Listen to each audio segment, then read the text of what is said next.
여러분이 생각하실 때 한국이 겪은 가장 치욕적인 사건은 무엇이 있을까요? 아마 개인적인 관점에 따라 많은 사건이 떠오르겠지만 제가 생각할 때 가장 굴욕적인 사건은 한국전쟁 2년 전에 발생한 5.14 단전입니다.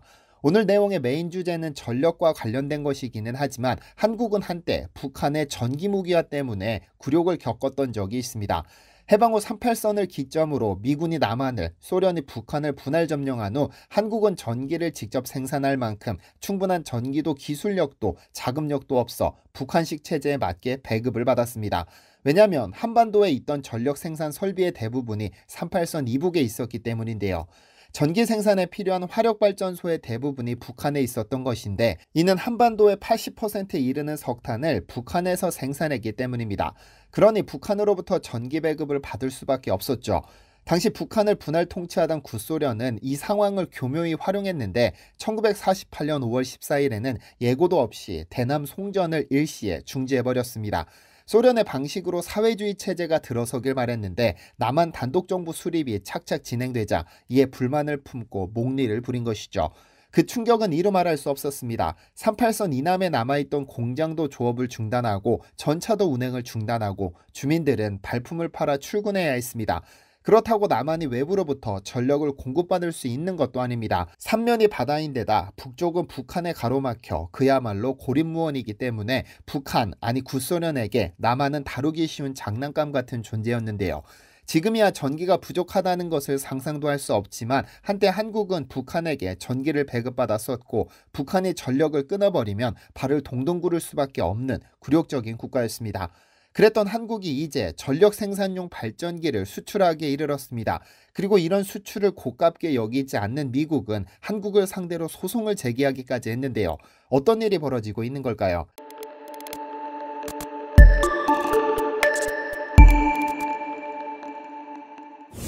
안녕하세요. 디스멘터리입니다. 몇 년 전 한국을 패러디로 휩쓸었던 타짜라는 영화가 있습니다. 이 영화에서 곽철용이라는 인물은 고니와의 대결에서 고니의 5억짜리 올인에 쫄아 베팅하지 못하면서 게임에서 지게 되는데요. 게임 후 고니의 패를 확인한 곽철용은 명대사를 남깁니다. 한 끗인데 5억을 태워라면서 고니의 대담함에 혀를 내두르는데요. 한 끗인데 5억을 태워 라는 이 대사는 이후 수많은 패러디를 양산해내며 영화 타짜의 최고 명대사가 됐습니다. 그런데 최근 한국을 상대로 50조 원을 쏟아붓고도 모자라 30조 원을 또 태우는 국가가 있습니다. 바로 폴란드인데요. 그런데 이번에는 무기가 아니라 발전소입니다. 그것도 세상에서 가장 위험하지만 가장 확실한 전력 생산을 담당하는 원자력 발전소 말이죠. 얼마 전 폴란드 언론은 한국 수력 원자력이 31일 서울에서 폴란드 전력공사 민간 발전사인 제팍과 폴란드 퐁투누프 지역 신규 원전 건설을 위한 협력 의향서를 체결한다는 소식을 전했습니다. 실제로 31일 서울 더 플라자에서 체결된 협력 의향서에 따르면 폴란드 수도 바르샤바에서 서쪽으로 240km 떨어진 퐁투누프 지역에 건설될 예정인 원전을 양국이 지원한다는 내용을 담고 있는데요.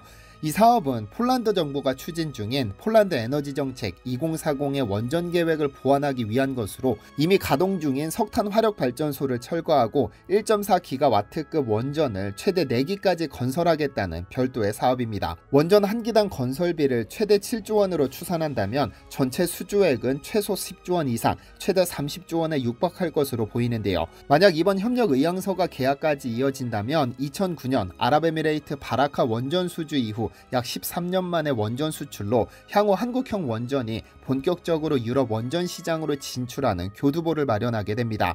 그런데 이번 사업은 특이하게도 폴란드가 공개 입찰 형식이 아니라 한국을 콕 집어 협력 의향서를 체결한 만큼 사업권이 다른 국가로 넘어갈 가능성은 낮은 것으로 보고 있습니다.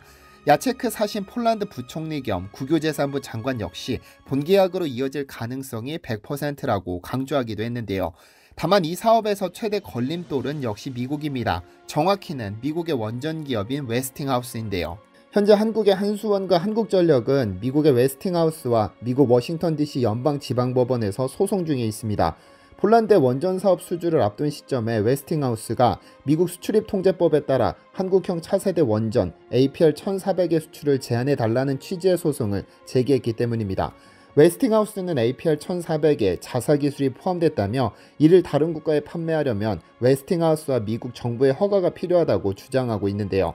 그들의 이런 주장의 배경에는 자신들이 2000년에 인수한 미국 컨버스천 엔지니어링이 있습니다. 한수원이 개발한 것으로 알려진 APL-1400은 그 회사의 원자로인 시스템 80 디자인을 토대로 개발됐다는 것인데요. 그러나 업계에서는 웨스팅하우스가 한국의 원전 수출을 견제하려는 의도의 노이즈 마케팅이라고 보고 있습니다. 지난 2009년 웨스팅하우스는 한수원이 아랍에미레이트 바라카 원전 수주 당시에도 지식재산권을 문제 삼은 바 있는데, 당시에는 웨스팅하우스의 기술 자문료 등을 지급하는 방식으로 웨스팅하우스와 미국 측의 승인을 받았었습니다. 그러나 현재는 다릅니다. 이종호 서울대 원자력 미래기술연구소 책임연구원은 한국의 원전기술 독립에 대해 기술적으로 100% 독립했다. 소송한 이유는 역으로 말하면 우리나라가 그만큼 경쟁력 있고 견제하지 않으면 안 될 상대가 됐다고 말할 수 있다라며, 설계 전산포드, 원자력 냉각제 펌프, 디지털 제어계 등을 전부 국산화해서 100% 기술 자립에 성공했고 우리가 외국에게 전수할 수 있다라며 자신감을 드러내기도 했는데요. 그런데 혼란스러운 분들이 있어 조금 짚고 넘어가야 할 것이 있습니다. 며칠 전 한국 언론은 일제히 웨스팅하우스가 폴란드 원전을 수주하면서 한수원이 고배를 마셨다는 기사가 쏟아졌습니다. 그런데 명확한 사실관계를 확인하자면 폴란드는 총 2차에 걸친 원전을 계획 중입니다. 1차에 6기를 발주했는데 이를 웨스팅하우스가 수주한 것이고, 별도 사업에서 계획 중인 최대 4기의 원전 건설을 위해 한수원과 LOI를 체결한 것입니다. 그러니까 1차에서 실패한 것이고 별도 사업은 한국이 거의 100% 수주했다고 봐도 무방한 상황입니다. 원전 수출 하나에 나라가 시끌벅적할 만큼 그렇게 대단한 것이냐라고 반문을 제기하는 분들도 계실 것으로 생각됩니다. 왜냐면 그간 한국에서는 원전을 폐쇄하거나 폐쇄해야 한다는 논쟁이 있었고, 실제로 후쿠시마 원전 사고를 통해 눈에 보이지 않는 두려움이 있기 때문입니다. 그런데 전기를 생산하는 발전소의 경제성 측면에서 보자면 원자력은 거의 안드로메다급입니다. 효율성으로 보자면 1kg의 우라늄이 핵분열로 만드는 에너지의 양은 석유 200만 리터 또는 석탄 3,000톤과 동일한데요. 그래서 원자력을 불, 전기에 이은 제3의 불이라는 별칭을 가지고 있죠. 거대한 힘에는 거대한 책임이 따른다는 속설처럼 원자력의 거대한 효율성과 경제성은 사고 후유증이 너무나 거대합니다. 상상을 초월하죠. 뿐만 아니라 에너지를 만들고 남은 사용 후 핵연료의 문제, 이를 이용해 핵무기로 전용하는 문제 등이 발생하면서 아예 원전을 폐쇄하고 대체 에너지를 활용하자는 의견도 있습니다. 그러나 원자력이 만드는 양과 동일한 에너지를 생산하려면 더 큰 환경 문제가 존재합니다.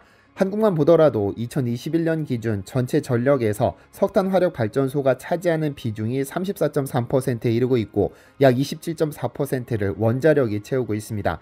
그런데 석탄 화력 발전소는 전국 12개 부지에 총 60기가 운전 중이지만 원전은 24기에 불과합니다.